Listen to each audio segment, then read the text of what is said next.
దేశంలో ఎక్కడా లేని విధంగా ఆంధ్రప్రదేశ్కు సంబంధించి పోస్టల్ బ్యాలెట్ల విషయంలో కానీ ఇతరత్ర అనేక విషయాల్లో ఎలక్షన్లకు సంబంధించి జరుగుతున్న నిర్ణయాలు, ఎన్నికల ముఖ్యాధికారిగా ఉన్నటువంటి శ్రీ ఎంకే మీనా గారు, ముఖేష్ కుమార్ మీనా గారు వ్యవహరిస్తున్న శైలి, ఇవన్నీ కూడా వివాదాస్పదం అవుతుంది. గతంలో మనం చూసాం, స్థానిక ఎన్నికల సమయంలో నిమ్మగడ్డ రమేష్ కుమార్ గారు తెలుగుదేశాన్ని ఎట్లాగొట్లా కాపాడాలి, ఎంతో కొంత సీట్లు పెంచాలనే తాపత్రయంతో ఆయన వ్యవహరించిన తీరు అప్పట్లో చాలా వివాదాస్పదం అవటం, ప్రధానికి కోర్టులకు వెళ్లాల్సిన పరిస్థితి, ఇవన్నీ కూడా ఆ రోజుల్లో చూసాం. ఇప్పుడు దాదాపు అదే స్టైల్లో, నిజానికి అది స్టేట్ ఎలక్షన్ కమిషన్ అంటే కేవలం స్థానిక ఎన్నికలకు సంబంధించింది. ఇక్కడ మీనా గారు ఏంటి, ఆ ఎన్నికల కమిషనర్ హోదా ఉండదు, కేవలం CEO మాత్రమే అయినా, అంటే సెంట్రల్ ఎలక్షన్ కమిషన్ యొక్క రిప్రజెంటేటివ్ కింద ఉంటారు ఎలక్షన్ల వరకు అనమాట. ఈ మీనా గారు ఆ ఆదేశాన్ని, ఎలక్షన్ కమిషన్ రూల్స్ ఏమైతే ఉన్నాయో వాటిని పాటించాలి. కానీ ఈయన సడన్గా ఈయన సొంత రూల్ ఒకటి తయారు చేసి టీడీపీ వాళ్ళు అడిగిందే తడవుగా ఇచ్చినటువంటి ఉత్తర్వుల వల్ల ఏది పోస్టల్ బ్యాలెట్లో గెజిటెడ్ అటెస్టేషన్ ఎవరైతే చేశారో ఆ ఆఫీసర్ యొక్క వివరాలు ఏమి ఇవ్వకపోయినా, ఆ పూర్తి పేరు రాయకపోయినా, ఆయన ఎక్కడ పనిచేసేది రాయకపోయినా కూడా ఓటు చెల్లుతుందని చెప్పడం ద్వారా కొత్త వివాదానికి తెరదీశారు. దీని మీద ఇప్పుడు వైఎస్ఆర్ కాంగ్రెస్ పార్టీ వాళ్ళు కోర్టుకు వెళ్ళటం, మళ్ళీ కోర్టులో మళ్ళీ లేదు మేము విత్డ్రా చేసుకుంటున్నాం అని చెప్పటం, మళ్ళీ స్పెసిఫిక్ సిగ్నేచర్స్ మీద ఏదో వివాదం జరగటం, ఇవన్నీ జరుగుతున్నాయి. అసలు ఈ వ్యవస్థ ఎందుకు తీసుకురావాలి ఇటువంటి తలనొప్పులన్నీ? కేవలం ఎవరినన్నా సంతృప్తిపరచడానిక? అసలు నిజానికి గత 6 నెలలుగా వైసీపీ వాళ్ళు ఏం గొడవ చేయకుండా ఏదో కింద మీద పడుతూ వెళ్ళారు, ఎక్కడ నుండి అభ్యంతరాలు చెప్పారేమో కానీ అక్కడక్కడ. కానీ మీరు జాగ్రత్తగా గమనిస్తే గత 5 ఏళ్లుగా చంద్రబాబు నాయుడు గారు రకరకాల కుట్రలు ఇవన్నీ అమలు చేస్తున్నారు. ఏ మాట కావంటే ఒక మాత్రం చెప్పాలి, ఎక్కడ ఇటువంటి కుట్రలు చేయలేని పరిస్థితి ఉంది. కానీ ఏపీలో మాత్రం ఆయన ఏమైనా చేయగలరు అనేటువంటిది రుజువు చేస్తున్నారు. అందుకే ఆయన బహుశా భారతదేశంలోనే ఈయనకి కుట్రశ్రీ అని బిరుదు వచ్చేమో నాకు అనిపిస్తూ ఉంది. అన్ని రకాల అసలు ఆ ఆలోచన తీరే అట్లా ఉంటుందో ఏం పాడో, కుట్రలు వ్యవహారం ఎంతసేపు ఎట్లా ఎదుటి వాళ్ళని బదనాం చేయాలి, ఎట్లా ఎదుటి వాళ్ళ మీద ఆరోపణ చేయాలి, తను ఏం చేసినా కూడా కనపడకుండా ఉండాలి. ఇట్లాంటి ఉదాహరణకి ఆయనే 2019 ఎలక్షన్స్ అప్పుడు ఉన్నటువంటి గోపాలకృష్ణ ద్వివేది గారు అనే CEO దగ్గరికి వెళ్ళి నానా రచ్చరచ్చ చేసి ధర్నా చేసి ఎలక్షన్ కమిషన్ బండబూతులు ఇచ్చారు. ఇప్పుడేమంటారు, వీళ్ళు కంప్లైంట్ చేస్తే ఎలక్షన్ కమిషన్ దురుద్దేశాలు ఆపాదిస్తారా అని ఈయన అంటాడు. అది అంటే ఆయనలో ఉన్నటువంటి గొప్పతనం అనమాట. ఏమైనా మాట్లాడగలడు, ఏమైనా చేయగలడు. సరే, వాటికి లోబడి వీళ్ళంతా ఎందుకు పనిచేయాలనేది ఇప్పుడు సమస్య. అలాంటి కుట్రలకు వీళ్ళు ఎందుకు తెరది అవకాశం ఇవ్వాలి? అంటే సెంట్రల్ ఎలక్షన్ కమిషన్ ఏమన్నా ఇండైరెక్ట్గా చెప్పిందా, లేదా సెంట్రల్ ఎలక్షన్ కమిషన్ మీద ఏమన్నా ఒత్తిడి ఉందా? ఉదాహరణకి మీరు చూడండి, గత సంవత్సర కాలంగా ఓట్ల నమోదు కానించి, దొంగోట్లు తీసేస్తుంటే దాని మీద కానించి, ఈనాడు ఆంధ్రజ్యోతి అయితే చెడ రాశాయి. అవన్నీ మనం చెప్పుకుంటూ వెళ్తే చాలా ఉంటాయి. తెలుగుదేశం వాళ్ళు చేసిన దొంగోట్లనేమో అట్లాగే ఉంచాలని, అట్లాగే వీళ్ళు ఏదైనా చేరిస్తే అవన్నీ దొంగోట్లని ప్రచారం చేయాలని, ఇట్లా కుట్రపూరితంగా గత ఏడాది కాలంగా ఎలక్షన్ ప్రాసెస్ మొదలు కాకముందే ఈ రకంగా జరుగుతూ వచ్చింది. సో వాటి కంటిన్యూషన్గా ఆఫీసర్స్ మీద కంప్లైంట్లు.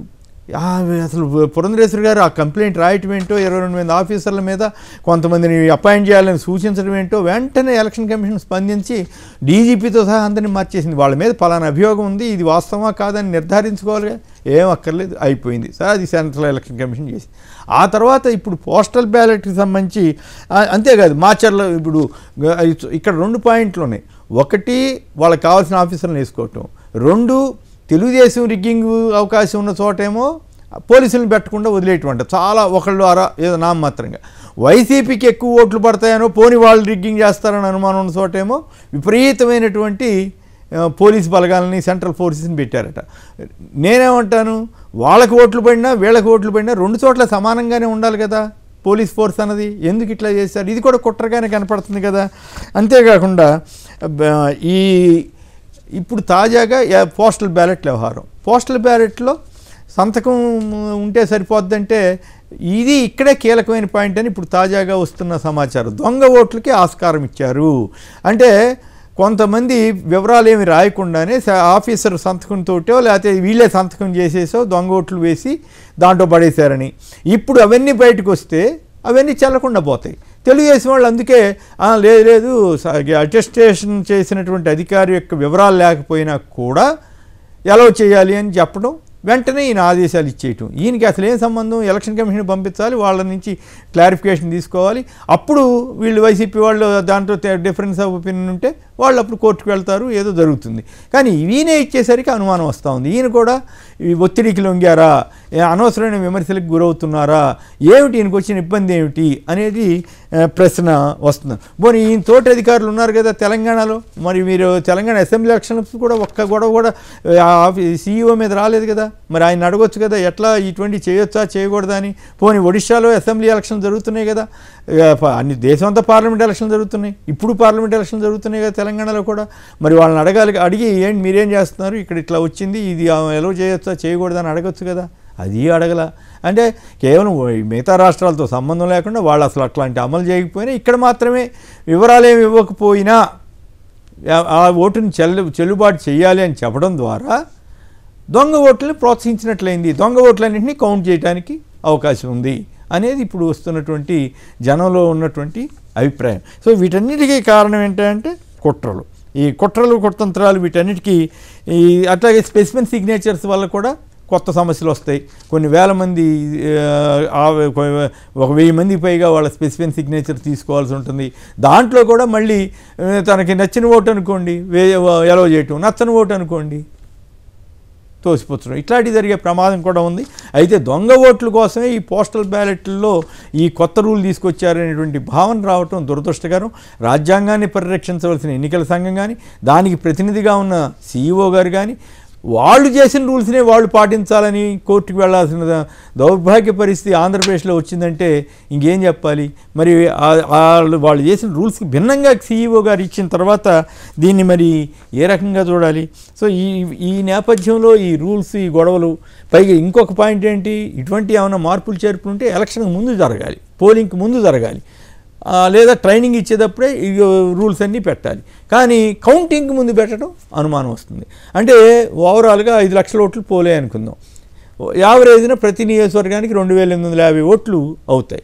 అన్నీ ఏకపక్షంగా ఏ పార్టీకి పడవు, 2 పార్టీల వైపు ఉండొచ్చు. కానీ ఇక్కడ సమస్య ఏమిటంటే ఒరిజినల్గా ఎంతమందికి నిజాయితీగా ఓట్లు వేసినా అభ్యంతరం లేదు, ఎవరికి ఏది ఇష్టమైతే వాళ్ళు వేసుకుంటారు. కానీ ఇక్కడ దొంగ ఓట్లను ప్రవేశపెట్టడం ద్వారా కొన్ని నియోజకవర్గాల్లో అయినా సరే బాగా టైట్ ఫైట్ ఉన్నాయి, కొన్ని రావచ్చు. ఉదాహరణకి 100, 200, 1000 ఇట్లాంటి 2000 వరకు అనుకుందాం. అవి అన్ని టైట్ ఫైట్ కింద లెక్క. అటువంటి టైట్ ఫైట్లో ఈ దొంగ ఓట్లు ఉపయోగపడవచ్చు. కొంతమంది అంటారు లాభం నష్టం ఇద్దరికి సమానం కదా అంటే, లాభం నష్టం సమానం కాదు అనేది ఇక్కడ అర్థమవుతుంది. రూల్స్ పాటిస్తే సమానం అవుతాయి, రూల్స్ పాటించకుండా చేస్తే ఒక రాజకీయ పార్టీకి దొంగోట్లు, తెలుగుదేశం పార్టీ మీద ఇప్పుడు అదే అభియోగం. తెలుగుదేశం పార్టీ వాళ్ళు కొంతమంది ఈ దొంగోట్లు తీసుకుని ఓట్లు తీసేసుకుని వాళ్ళ సంతకాలు, అంటే వాళ్ళకి మద్దతుగా ఉన్నవాళ్ళు ఆ సంతకంలో కింద వివరాలు ఏమి లేకుండా వేసారని, దొంగోట్లు కాబట్టి అడావుడిగా. సో ఇది ప్రభావితం చేస్తే మరి ఇప్పుడు ఉదాహరణకి మంగళగిరిలో ఒకసారి 12 ఓట్లతో గెలిచాడు రామకృష్ణారెడ్డి గారు. అప్పుడు ఈ గొడవ రాలేదుగా. అప్పుడు నిజంగా ఇట్లాంటి గొడవ అప్పుడు ఉంటే, అప్పుడు కనుక ఇట్లా పోస్టల్ ఓట్లలో దొంగ ఓట్లు బండి అనుకోండి, ఆయనకి గెలిచే అవకాశం ఉండేది కాదు కదా. అట్లా కొన్ని చోట్ల 100 ఓట్లు, 200 ఓట్లు ఇట్లా కూడా జరుగుతూ ఉంటాయి, ఏది టైట్ ఫైట్ అయినప్పుడు. కాబట్టి ఇటువంటి వాటిని స్పష్టత ఇచ్చి నిజాయితీగా, వైసీపీ వాళ్ళు అడిగిన దాంట్లో నాకు అర్థమైంది ఏంటంటే, మీరు పెట్టిన రూలే మీరు పాటించండి, కొత్త రూల్స్ తీసుకొచ్చి ఇప్పుడు గందరగోళం సృష్టించొద్దు, గొడవలు పెట్టొద్దు అని అడుగుతున్నారు. పైగా ఇంకోటి ఏంటంటే, పేరు నాని గారు చెప్పిన ఆరోపణ విన్న తర్వాత నాకు ఆశ్చర్యం వేసింది. సీఈఓ గారు మరి ఆయన తరఫున ఎవరో ఎస్పీలకి వాళ్ళకి ఫోన్ చేసి వైసీపీ వాళ్ళ మీద కేసులు పెట్టండి, తెలుగుదేశం వాళ్ళ మీద పెట్టొద్దు అని చెప్పారన్నటువంటి ఆరోపణను చూసారా? అది చాలా ప్రమాదం, ప్రజాస్వామ్యానికే ప్రమాదం. ఉన్నతాధికారులే అట్లా చేస్తే ఇంక ఈ దేశాన్ని ఎవరు రక్షించాలి? ఐఏఎస్లు, ఐపీఎస్ల చేతిలోనే కదా ఈ భారతదేశం. రాజకీయ నాయకులు ఎలక్ట్ అవుతారు, ఆ తర్వాత సంగతి అది వేరే విషయం. కానీ ఇటువంటి కీలకమైన టైంలో ప్రజాస్వామ్యాన్ని రక్షించవలసిన వాళ్ళు, రాజ్యాంగాన్ని పరిరక్షించవలసిన వాళ్ళు ఇలా చేయటం వల్ల చాలా, ఇప్పుడు ఎలక్షన్స్ అప్పుడు, స్థానిక ఎలక్షన్స్ అప్పుడు నిమ్మగడ్డ రమేష్ కుమార్ గారు ఎలా భ్రష్టు పట్టారో ఇప్పుడు అలా మీనా గారు భ్రష్టు పట్టకూడదని నేను కోరుకుంటున్నాను. ఆయన చక్కగా చూడటానికి నీట్గా, చక్కగా, చాలా మర్యాదగా నవ్వుతూ కనిపిస్తారు. అదే ఆ స్వచ్ఛమైనటువంటి తీరుతోటే ఈ ఎలక్షన్లు ఈ కౌంటింగ్ కూడా స్వచ్ఛంగా జరిపి గొడవలేమి లేకుండా నిజాయితీతోటి చేయాలని కోరుతున్నాను. ఈ దొంగోట్ల గొడవలు ఇవేమి రాకుండా చూడాలనేది మా బొట్టి వాళ్ళం కోరుకుంటున్నాం.